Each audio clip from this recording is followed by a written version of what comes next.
김용민입니다. 뉴탐사의 장시호 녹취록 보도와 관련해 과연 저널리즘 원칙에 부합했는지 따져보고 있는 중입니다. 이들의 보도를 더불어민주당 장경태 최고위원이 최고위원 회의에서 소개했고, 그래서 공론의 장에 올랐습니다. 이 보도 이전에 KPI 뉴스 전혁수 기자가 같은 사안을 취재하고 있었습니다. 작년 10월에 녹취록을 받았는데 뉴탐사 보도가 나오기 전까지 뉴스가 나오지 못한 이유는 딱 한 가지. 장시호 씨 그리고 장시호 씨와 통화를 한 여성의 대화가 과연 진실에 부합한가, 이걸 따지는 중이었기 때문입니다. 전혁수 기자는 녹취록 전문을 듣고 하나하나 짚었습니다. 일단 장시호 씨 발언은 과장이 심합니다. 전혁수 기자는 기사에서 장시호 씨의 거짓말이 많아 하나하나 따지지 않을 수 없었다고 했습니다. 많은 수의 거짓말을 입증해내면 전혁수 기자에게 시인하면서 울었다고 합니다. 반년 동안 이 녹취록의 내용을 취재한 전혁수 기자 눈에는 온통 거짓과 과장으로 점철됐고, 그래서 당사자에게 따져 물은 끝에 사실 아님을 실토받은 녹취록이었습니다. 그런데 뉴탐사는 의문을 품지 않고 거의 진실로 받아들인 것 같습니다. 뉴탐사의 신도 상당수도 녹취록 말고 무슨 증거가 더 필요하냐라고 거들고 있습니다. 또 사실이 아닌 종교의 영역으로 이 사건을 오도하고 있는 것이죠. 자, 오늘 장시호 씨의 지인인 한 언론계 인사의 제보를 받았습니다. 뉴탐사 보도 직후 지인은 장시호 씨에게 문자를 보냈는데요. 그 녹취록 전문과 함께 말입니다. 장시호 씨의 반응이 나왔습니다. 뭐라고 했을까요? 보시죠. 나 근데 저 말을 한 기억이 없는데 내가 한 말을 들으니 나도 어이가 없다, 이렇게 말했습니다. 그리고 사람 잡네라고 덧붙입니다. 자, 그러니까 저 녹취록 내용에 대해서 말한 기억이 없다고 하니 이게 맞다면 장시호 씨의 기억이 없는 걸 뉴탐사는 거의 진실이라고 규정하고 보도한 것입니다. 자, 그러나 장시호 씨 말은 100% 신뢰할 수 없습니다. 녹취록에 나온 말도 믿을 수 없고 지금 저 문자도 믿을 수가 없는 것입니다. 장시호 씨의 말 상당수는 한마디 한마디 검증해야 할 만큼 진실성에 의문이 든다는 것은 전혁수 기자가 이미 짚은 것이기도 했습니다.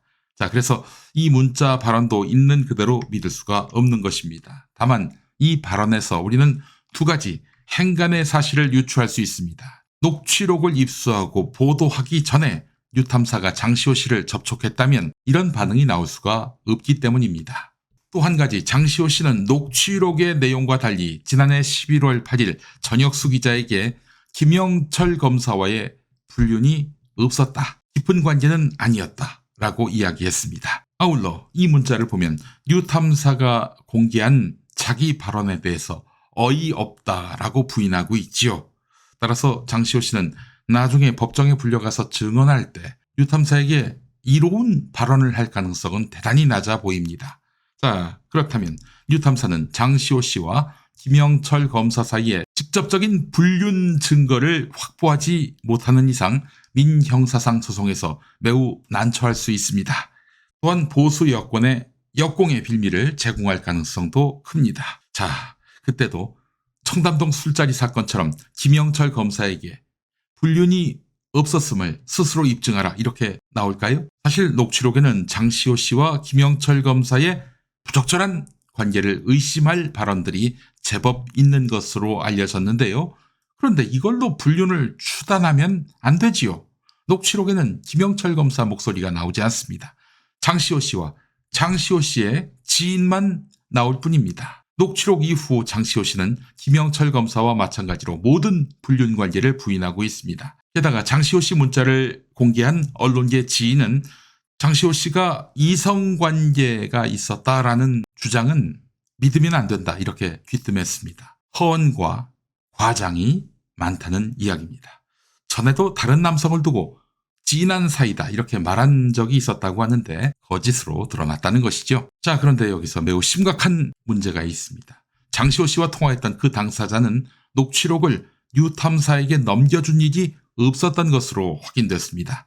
현재 장시호 씨와 통화했던 당사자는 자신이 뉴탐사에게 녹취록을 넘겨주지 않았는데 뉴탐사가 어떻게 보도할 수 있었느냐라면서 분노를 감추지 않고 있는 걸로 알려졌는데요. 만약 통신비밀보호법으로 고소당하면 뉴탐사는 궁지에 몰릴 가능성이 있어 보입니다. 게다가 이 사건에서 핵심은 김영철 검사가 장시호 씨에게 증언 연습을 시켰다는 의혹인데 이게 뉴탐사가 제기한 불륜 이슈에 덮이는 바람에 그 의미가 축소됐다는 지적도 제기되고 있습니다. 그래서 궁지에 몰 수 있었을 김영철 검사에게 길을 살려줬다라는 이야기도 나옵니다. 뉴탐사의 대표 강진구 기자는 이미 가짜뉴스로 굳어진 청담동 술자리 보도의 당사자지요. 결국 김 검사의 항변의 무게를 키워준 꼴이 됐습니다. 결국 녹취록만 있고 이를 부정할 수 없는 빼박 증거나 빼박 증언 없이 섣불리 보도한 게 맞다면 뉴탐사에게 큰 짐이 될 것으로 보입니다. 녹취록의 신뢰성이 떨어지는 마당에 청담동 술자리처럼 이렇다 할 추가 증언, 추가 증거 없는 무리한 보도를 한 게 맞다면 뉴탐사는 스스로는 물론 이 이슈에 주목했던 민주당에게도 꽤 큰 부담을 안길 것으로 보입니다. 그런데 오늘 강진구 기자는 민형사상 소송을 환영한다며 여유를 보였습니다. 언론계에서는 크게 똥볼 찼다는 평가가 나오는데 강진구 기자만은 아닌 것 같습니다. 갓진구라서 그런 것일까요? 종교와 저널리즘이 뒤섞이는 참으로 위태로운 현실입니다.